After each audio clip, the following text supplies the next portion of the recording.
Assalomu alaykum aziz kuzatuvchilar. Bugun separatorimizni qanday qilib o'rnatish va uni ishlash prinsipini, ishlash jarayonini ko'rsatib berishga harakat qilamiz. Birinchi marta baravar qo'yiladi. Keyin sut tushadi, ketidan qaymoq, keyin to'kadi. Bitta paplavoy bo'ladi. Paplavoy qo'yish yoki qo'ymaslik o'zingizga bog'liq. Qaymog'ingiz qo'yibroq olmoqchi bo'lsangiz, paplavoyni qilib qo'yasiz. Bundan qo'yish shart emas. Shu holatda inson oxirida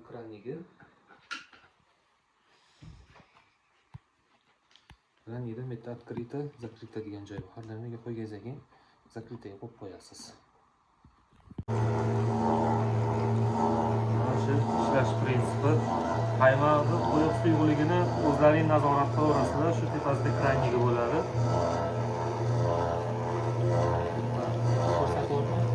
Tepasida mana shu qaymoqni quyuq suyuqligini nazorat qilasizlar. To'xtatib olsangiz qaymoqlar suyuq tushadi. Kamroq olsangiz qaymoqlar ham quyuq tushadi.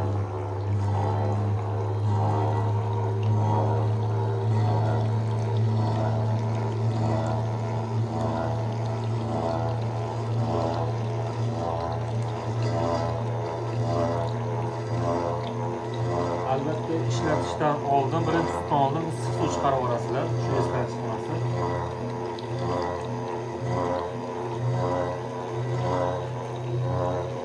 Imkon qadar tezroq aylantirasizlar. Sekin aylantirsalaring, mana bunaqa yon teshiklardan sut chiqib ketib qolishi mumkin bo'ladi.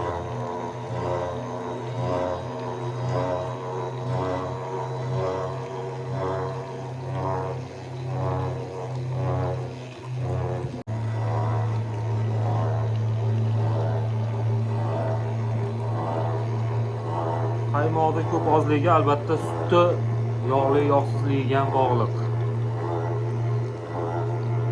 Bizda hozir o'rtacha 2 litr sut bor edi. Shuni chiqarishda ko'rsatib beryapman.